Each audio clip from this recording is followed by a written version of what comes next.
Hey you guys, today I wanted to talk about the importance of sleep because I think this is one of those areas that so many people overlook and they don't realize how huge of an impact it makes to their health. So obviously when we don't sleep well, our energy levels are affected.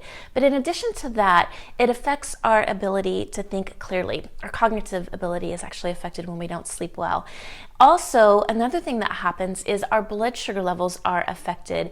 So on a night where you did not sleep well, if you were to test your blood sugar levels the next morning, they are going to be higher than on an evening on a night where you did sleep really well.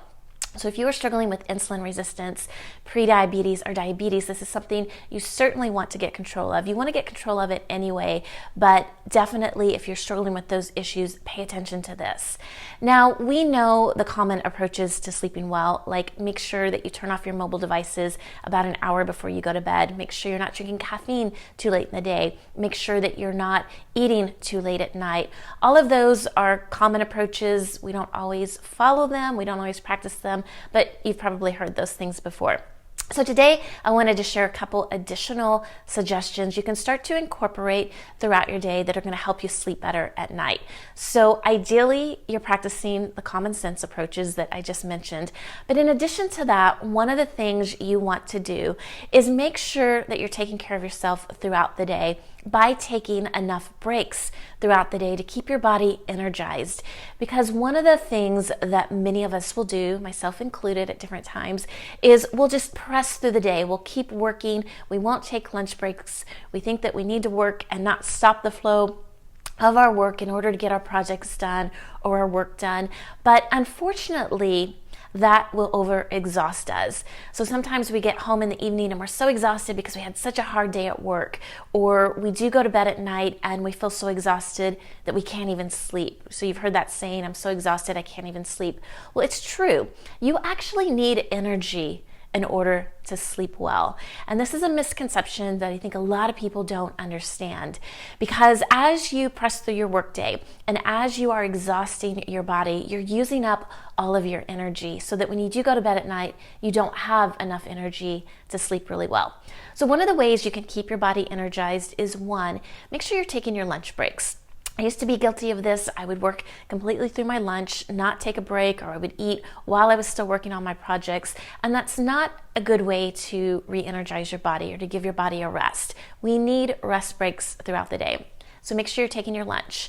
Number two, you want to make sure that throughout the day, you're taking ample breaks. I personally like to stop every hour for at least 2 to 3 minutes, get up, stretch. If I can get outside, walk outside, get some fresh air, walk around the building, do something that gets you away from your work.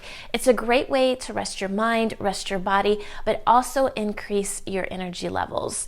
The other thing that you want to do is make sure that you're breathing really well throughout the day. So many of us have really shallow breathing, and this will affect your energy levels.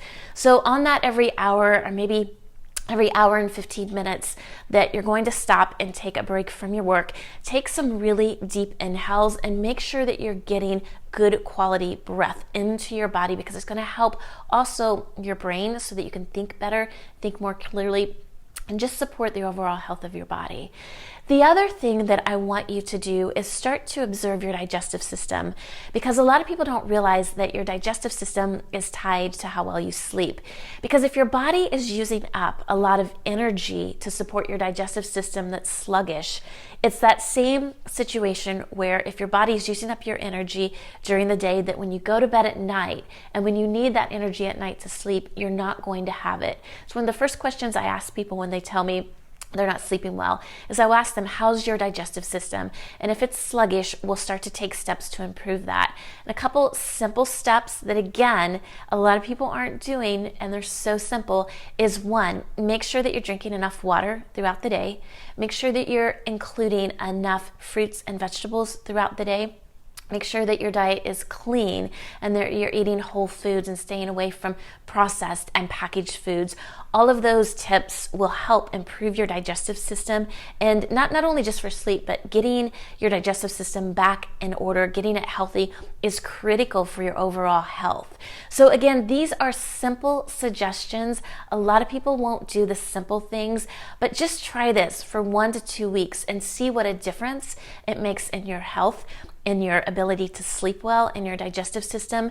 Because if we're not having enough energy because we're not sleeping well, it affects our ability to perform at higher levels. It affects our ability to be really present in our relationships, whether it be working relationships or personal relationships. So I challenge you to just incorporate a few of these items. Obviously do the common sense things, but try some of the suggestions that I mentioned here, and I will see you guys soon. Thanks.